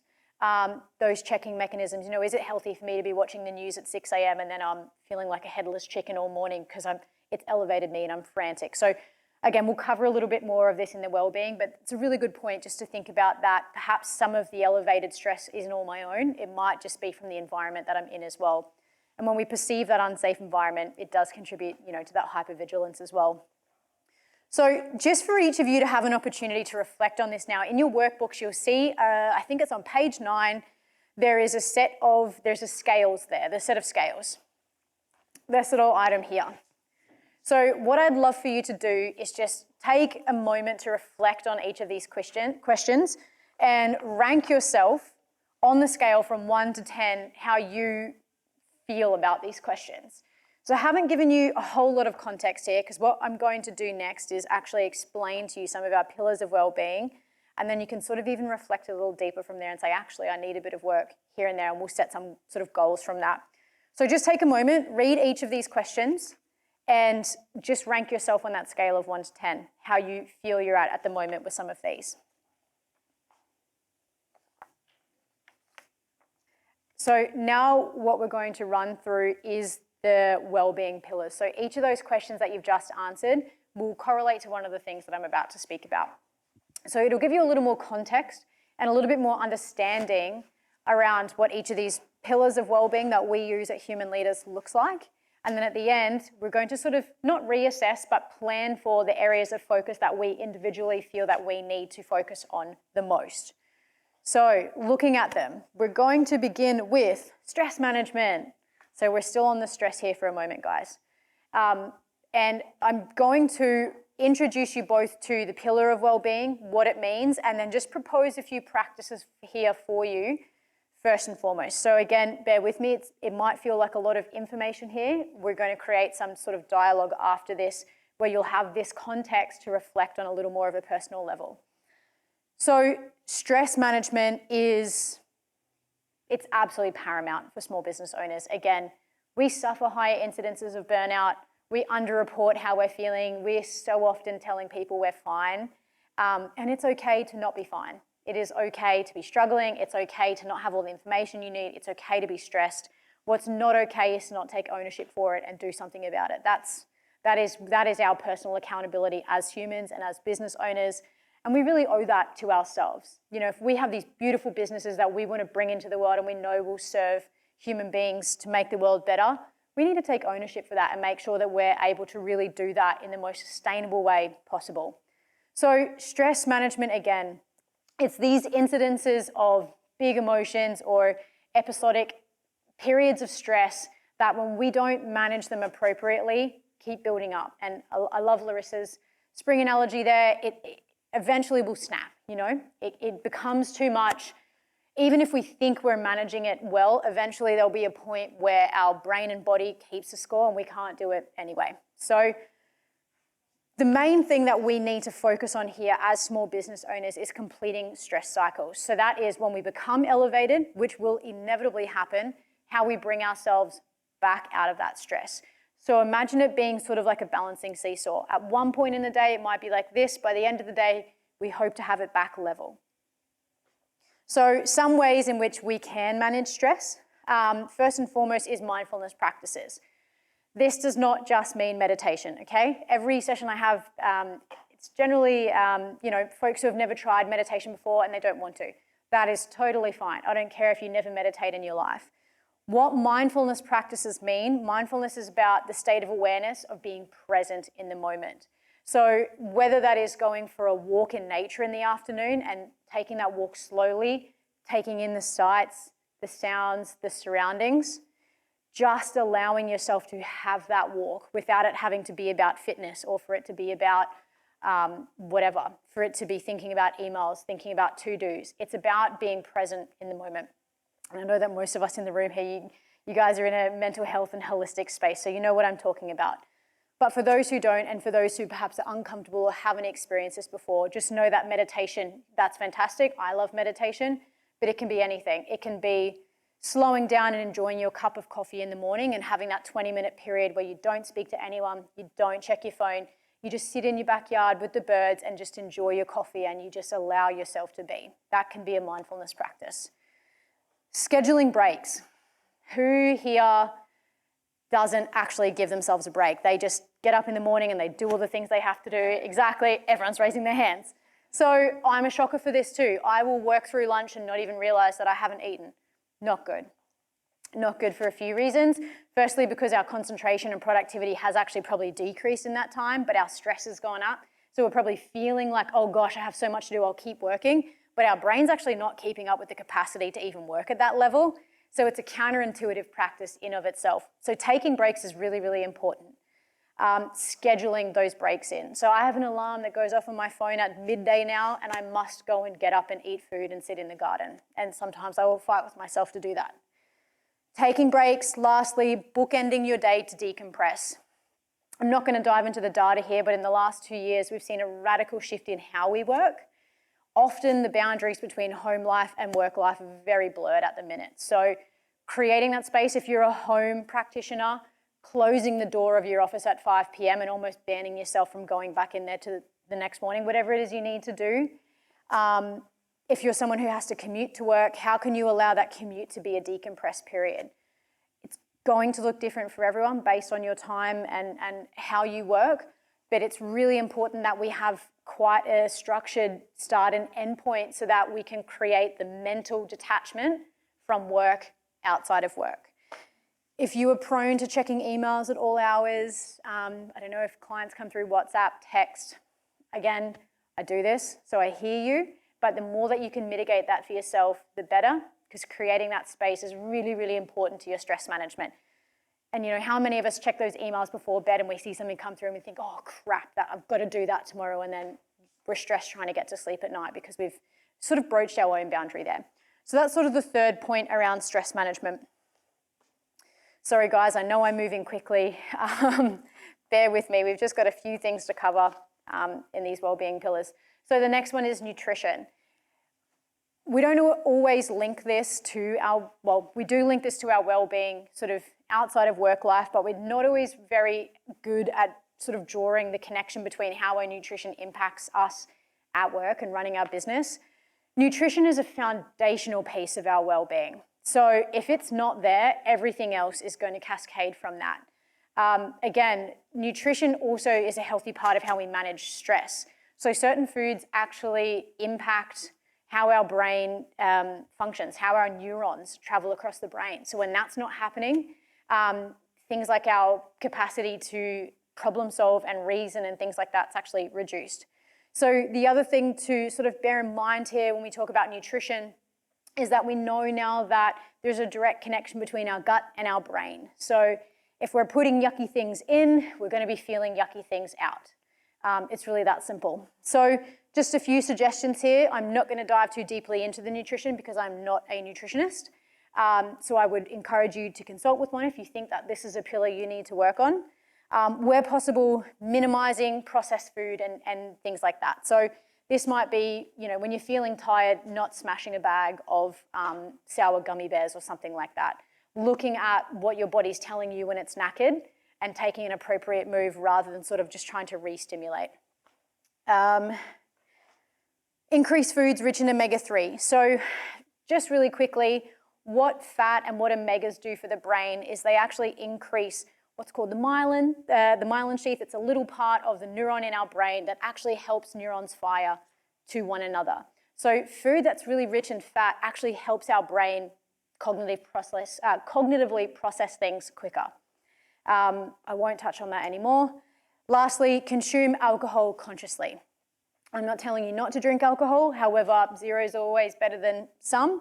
However, if you are drinking alcohol, just be conscious around how that affects your sleep, how that affects your mood, how that affects your ability to make judgment, and also just what's in the alcohol and how that might affect your gut as well. Typically, it's got a lot of sugar and other fun things, which increase stress in our brain and body. So just have a think about that one. So exercise. This is one that we see very typically go by the wayside for small business owners. We get to the end of the day, it's 5 p.m, we're knackered. We might just sit down on the couch, read a book, whatever it is. Exercise is something that, again, our brain and our body needs to feel good. So structuring this in as part of your day or week is really, really helpful as well. So a few things here that are really relevant if you are someone who's busy, perhaps just even change your commute. If you can get 30 minutes in walking to work versus driving to work, maybe that's where you get your exercise every morning. If you can't, maybe it's just getting up 25, 30 minutes quicker, going for a cruise around the block in nature, whatever you have to do just to make sure that your body is moving. Perhaps it might be playing a physical game with kids. So that might be something where you sort of, so to speak, killing two birds with one stone. Getting out, mucking around with the kids, getting that exercise, also getting that connection piece as well. A big one for those of us who are knowledge workers or have office-based jobs, we're on computers all day, is actually scheduling breaks so we're not sedentary. So exercise is, beneficial. I think we all know why, but sitting for too long is actually really detrimental because we're also kind of getting toxins and other things stuck in our body as well. So exercise has other benefits other than sort of health or fitness rather. It's actually good for getting the things moving through our body in the way that they need to. So again, I apologize here, guys. I know I'm moving through these really quickly. So that's exercise, that's another pillar. Relationships. Now this sort of ties back into the conversation that we've had around family. And I just want to extend this concept of relationships further to help you understand as a small business some of the relationships that'll be really beneficial to you. So we really do need the right people in our corner as a business owner. So what do I mean by this? This can mean our family. Sometimes perhaps our family aren't supportive of our business venture. I'm not too sure. However, creating a network of personal and professional people around you is critical to the sustainability of your energy and your support ongoing. So a few suggestions here, and this one really ties back into this idea of who we're asking for advice. Link with people who have either perhaps been in your shoes, such as mentors, or maybe it's the Workforce Australia network of entrepreneurship facilitators. Link with someone who can give you guidance, give you support, whether it's strategic, emotional, whatever it is. Link with people who have been in your shoes that can help illuminate that path forward for you in a way that might feel confusing, convoluted for you in the moment. Find a mentor who's been there and get some support. Get someone who will give you feedback and hold you accountable. For me personally, when I started our business about 2-3 years ago, I was the only person in there in the beginning, and it felt really hard to stay on track because I was only answering to myself. No one was checking if I was doing my work or following up with clients or whatever the case is. So sometimes either having a business mentor or a business partner or perhaps even just a friend who you check in with on an accountability basis can help you keep the momentum of your business going as well. So accountability is a really, really big piece there as well. And someone who will give you honest feedback. So again, whether that's an entrepreneurship facilitator with the team that are here to really say, are you thinking about this in the most strategic way, or is this, as small businesses, we love and believe in what we're doing, and that very much colors our strategic insight into the business sometimes. So it can be really helpful to have that objective opinion come in and say, I think this will be a better option for you, or even sort of just brainstorming, chatting through some of those things. So relationships, sort of look beyond your family into who are some of the strategic relationships that will be beneficial to your business. Flexible thinking. Now, this one really ties back into the road mapping that we've sat with and that we've worked on today. And it goes into your question, Prema, around how do we check in? How do we know that what we're doing is the right thing to do? So a skill that's really important to cultivate as a small business owner is flexible thinking. And what I mean by this is, stay attached to your mission, believe in what you're doing and believe that what you're doing can make a change, but maybe try and detach or stay as objective as possible into the how. And that is, perhaps in your case, Larissa, if we want to be running these programs in 10 years' time and this is how we think it might look, well, the mission is to have an Australia that is financially literate. We want people taking control and ownership of their money. So maybe in 6 months to 1 year time, you find that the demand for that style of program doesn't fit, but perhaps delivering workshops is the right way to do it, or perhaps partnering with schools, whatever that may be.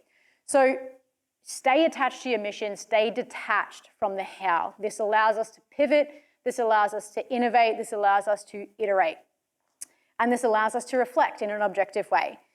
So let go of what you can't control. Again, try to stay flexible in understanding what's in your control. Some of those road mapping things, again, you can execute on the consistent needle movers every day, but maybe in 6 months' time, it doesn't achieve the objectives you thought it did. It's time to reflect. It's time to switch up our thinking there. So again, stay attached to the mission, detach from the how, and pivot on what you think might meet the needs of the new market. So a great example of what I mean by pivot is when COVID hit, restaurants went from being in-person dining to home delivery services. It was the only way they were going to stay viable through COVID. It's a really basic example of what it might look like to pivot. Okay. Sleep and sleep hygiene. So again, this isn't always something that we directly relate with the importance of being a small business owner, but our sleep, and in particular our sleep hygiene, is really, really critical to our stress management and also to our brain's ability to function through the day. So if you're running a business and within that 24-hour period of running your business, there is not an 8-hour window for sleeping, you are running probably an unsustainable business in the long run. Or it might be a sustainable business, but you are going to be burnt out and having a bad time in the long run. So sleep is, if we're not getting enough sleep, we're not managing our stress accordingly. Sleep is the one natural thing that helps us decrease our cortisol levels in a natural way. Cortisol is stress. Lack of sleep can also put our bodies into a state of distress. So when we're missing sleep, our cortisol is not resetting. So we're going to be moving through the day in that heightened level of stress. So a few things to look at again. Does your day even have 8 hours for sleep? If not, we need to seriously reconsider the structure and the workload of our business. I'd argue it's unsustainable at that point. Now, a few things: remove and reduce screens before bed. I'm sure you've probably all heard this once or twice before, but blue light actually impacts our melatonin production in the brain, and melatonin is what we actually need to fall asleep and stay asleep. So if we're hitting our eyeballs with bright computer screens right before bed, especially if we're checking emails, firstly, we're going to be creating stress because of whatever we've just read in the email, but our brain's also not getting the right signal to start producing melatonin to actually help us fall asleep and stay asleep. When you wake up in the morning, also don't check your screens. Give yourself a golden hour or whatever you need. Perhaps that's time for your mindfulness practice. Checking your screen in the morning also is not good for that sleep rhythm, or what we call a circadian rhythm. another piece of advice there, instead of your screen, I know many of us love watching the Netflix before bed. I get it, trust me. But perhaps we need to be looking at something like reading a book, having a quiet cup of tea and a conversation with someone. Maybe I encourage you to try a meditation practice before bed, whatever you'd like to do, but something that is screen-free and is going to help you bring down that stress for sleep. Sorry guys, I know you're drinking through a fire hose here. Okay, so that is giving you a little bit of context around those pillars of well-being, giving you some thoughts, some suggestions around how you might manage them in yourself. What I'd love for you to do now is find in your workbook the big version of what I was just looking at. You see there's some blank circles there. So what I'd love for you to do is just reflect on that initial sort of self-assessment that we did. Now you've got a little bit more context around some of these pillars of well-being. Can you go through and rank yourself from 1 to 6 in these areas that you feel like you need to work on the most? So if you're someone who's averaging 4 hours of sleep a night, maybe sleep is your number one focus for how you're going to structure that into your business. If you're someone who hasn't found the time to exercise or go out for a walk in the last month, maybe exercise is something that you need to focus on. If you haven't found the time to cook dinner in the last month, maybe your nutrition and planning some time around that is a good place to focus. Have a think about what we've spoken about and how that might look for you.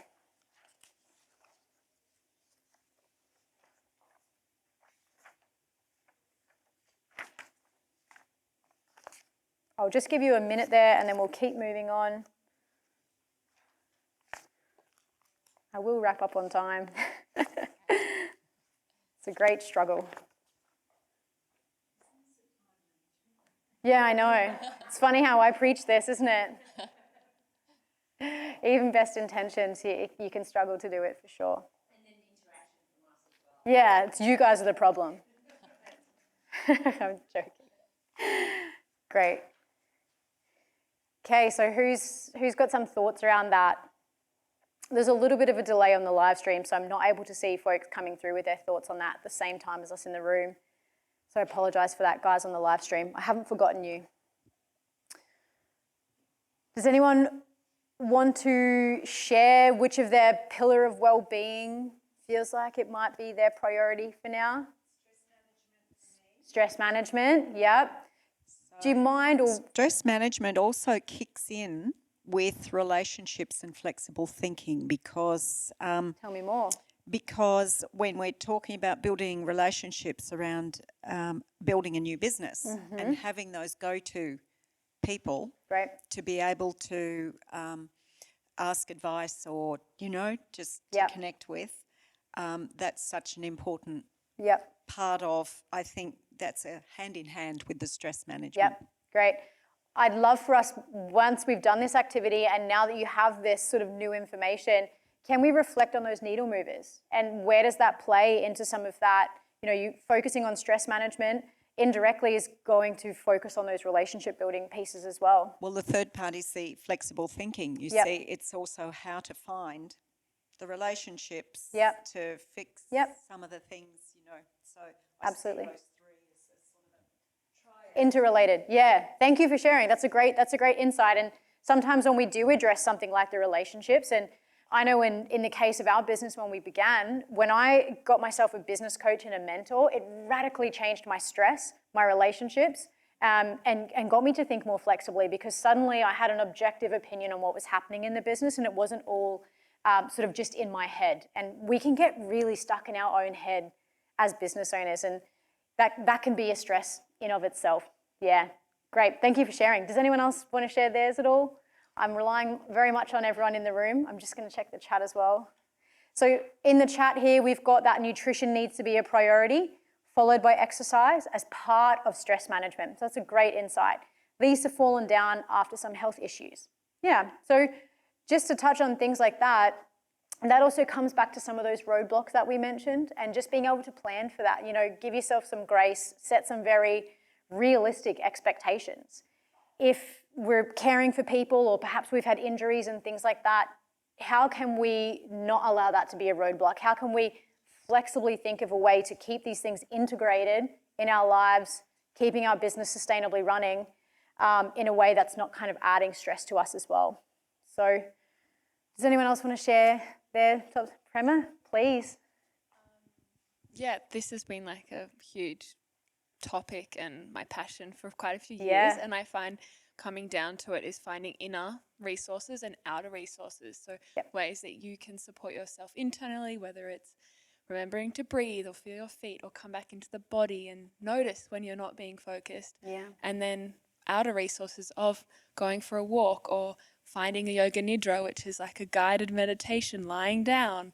Yeah, all these different tools that are bite-sized pieces that help you both in an internal way that you don't need to carve out time for, or just simply when you're washing the dishes, feeling the feet. Like there's so many really cool tools that you can apply that don't have to carve out an hour or feel like stressed about putting in stress, like strategies to stress less. Because sometimes I find people get stressed about, oh, I haven't meditated or I haven't done that. And then they get overwhelmed, so they don't do it in the first place. So, or if you want to eat really well, but then you're stressed about, oh, this is all I have, then, well, eat that piece of toast really mindfully. Because if you stress about it, then you're actually making it more of a bigger thing than it is. Yeah, it's a very good point, Prema. And I think you're so right in that we then start treating the things that we're doing to mitigate our stress as being a productive to-do item. And I think that comes down to that,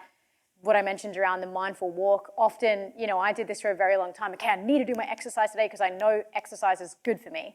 Versus I'm going for a walk right now because I feel like I need that. And that's how I bring sort of that presentness into my day. So those little sort of self-awareness check-ins are a really good way to do that on an ongoing basis, as you mentioned, without carving out time. So thank you for sharing that. It's a really good insight. Does anyone else have any sort of thoughts there at all? Sure? Great. Okay. So my hope is now you have a better understanding of where your well-being could do with a little bit of maybe finessing, we'll use the word, to help support and integrate with your business objectives. And again, I really hope that you see that what you're doing in your business and how you're taking care of yourself aren't two things. They're very deeply interconnected. So taking care of ourselves is taking care of our business. So as Prema mentioned, whether that's taking mindful moments through the day just to say, hey, I'm feeling really stressed, just going to take a moment to breathe and bring myself back down as best I can, or using the time that you do have more wisely. And that's the point of our road mapping as well. Looking at what you need to be doing and where you need to be spending your time, money, and energy as it is actually an act of self-care. So I hope that now with that, with those well-being pieces, you can start to look at how you're spending your time and energy and start integrating that into that roadmap as well, so that it's consistently a piece of how you run your business. So really quickly, in summary here, thank you for being with us. I know today's session we have covered a lot of information. So the first thing that we really looked at today was this idea of chunking down your business, bringing it down into something that feels bite-sized, that feels executionable, so that you're not overwhelmed. Assessing your progress every 3 months gives you this opportunity for nimble feedback and opportunity to change. And this comes into that flexible thinking piece as well. Checking in, seeing how you're progressing, iterating as you need to. Stress is a natural part of this business process. How you experience stress can be, to an extent, entirely up to you. So when you are leaving your stress unmanaged and it is tending towards chronic stress, just start to perhaps recognize, I hope that you don't get to the point where those symptoms are all present for you. What we want to do with our well-being piece is do that in a preventative way, so we're not hitting all those symptoms of chronic stress. Again, taking care of yourself as a priority ensures sustainability of your business. I hope that self-assessment's given you some insight. I do, again, recognize we've given you a lot of information today. So just take a little bit of time for that to land. Take a little bit of time for you to reflect. And then I perhaps propose maybe tomorrow or this afternoon, just have a bit more of a personal think around where you are scoring on that. Can be a lot in the moment to really put definitive answers around those things. And then just take a moment to reflect on that 3-month roadmap and those needle movers and see how you can integrate those wellbeing pieces into that to be more sustainable. So thank you. We're going to open up to some questions now, and I'm going to invite Rachel back up to do some of the questions with us and also look to the feedback part after this, I think. I'll take a quick look at the chat to make sure there's no questions coming through. Do you guys have any questions, those in the room with me at all today?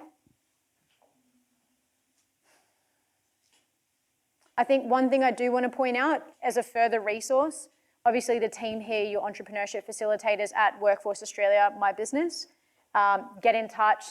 The website has an abundance of resources from finance through to regulatory things that people need to consider.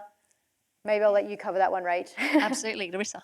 Just one quick question. Sure. I've tried over the years, as you can appreciate with my background, time and space is something we look at a lot of different strategies. At the moment, I use a week to an opening page for diaries entries, and I would just like to know what some people have said you use online. I live out of mobile reception.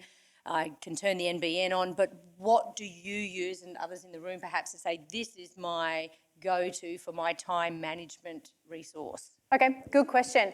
So what we do as a team at Human Leaders, and this is because there's a few of us in the team now, we plan, so we have our 3-month roadmap. We know that between now and the end of the year, this is where we need to be at. So, and every Monday we plan the priorities that we have to deliver on that month.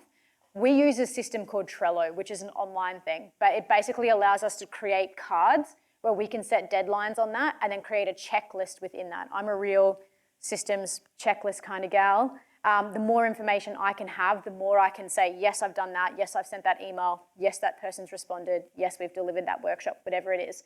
So I use Trello. I guess an offline way of doing that would be just to set up your 3 priorities for the week. I know I say the word 3 a lot, but if we can strategically keep things to 3 priorities, it really does stop us from hitting that overwhelm. And then basically Monday to Friday, we know everything we have to do on each day and basically check that off in like a fairly systemic way. So you could do that in like a journal sort of format for the week. So here's our 3 big things. Here's Monday to Friday. Here's when we're going to do what. I would encourage you in that as well.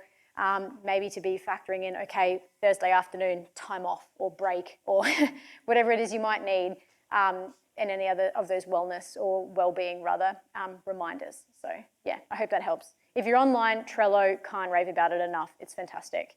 Yeah. So one of the things that someone said once was that for people who are list makers like myself, I can put everything on the list and it's out of my head, which is great. Yep. But it also creates this long list. Yeah. And if I only get 1 or 2 things done, it can be mentally stressful. a little bit discouraging. And they recommended bringing it down to, say 2 things or 3 things. 3 is that my are, lucky number. Yeah. And so have the list, but also have a reduced expectation of, what you 100%. absolutely have to get done. Yeah, and it comes back to our needle movers. It's not about even having a reduced expectation. It's about being really clear on what the expectations are. Because if we're talking about building business networks, sure, there's 1,000 things that you could do, but what are the 3 key things that you can do in the next 3 months and that you need to do today so that you hit that? So that's really how we structure all of our to-dos at Human Leaders. Everything's in 3s. Beginning of the week, what are the 3 priorities? And then every single day, what are just the 3 key actions? And you're so right, when you tick those 3 things off, you're like, okay, anything extra that happens today is a bonus, or we use that time to do something else, like for me, go for a surf, go see friends, whatever it is you need to do. So yeah, great insight. Thank you for that. Any questions from you on that one at all, Prema? Beautiful. I'll just check the chat here. Getting stuck in my head is the greatest challenge, and it puts a roadblock on everything else. I hear you. Yeah, so chunking that down is going to be really beneficial again. I'm not seeing any other questions come through, so I'm going to pass over to Rachel now for feedback. Thank you for being with me today. Thank you so much, Yeah. Alexis. I really appreciate the insights into time and stress management today. I think the key word there is management, right? Yeah. So it actually is something that we consciously need to do and to take control of our time for ourselves. And please take away those workbooks. Those of you who have joined us online, please make sure you download them and use them, because that's an active way of taking control and prioritising what you do in your business and also your health and well-being. Can I please ask you, if you're here, to scan the QR code at home? You can also scan it if you're able, and leave us some feedback on today's session. We don't just love to hear what we've done well, but we also like to hear any ways that we can improve what we bring you in the future. So please feel free. I'd invite you to leave us feedback that lets us know topics and subjects that you would like covered that would be really helpful to you in your business, because that will help to inform what we bring you in the future. Just a reminder also that if you do have any queries about your business, please reach out to your local entrepreneurship facilitator. That's myself in the Richmond Tweed Ballina region, Peter Peterson in Fitzroy, Queensland, and Chris Mooney in Sydney Southwest, Campbelltown. Once again, thank you so much for your time today, Alexis. I really appreciate it. And thank you to everyone that's joined us in person and online. Best wishes for an amazing and very time managed and scheduled week ahead. Thank you. Thanks.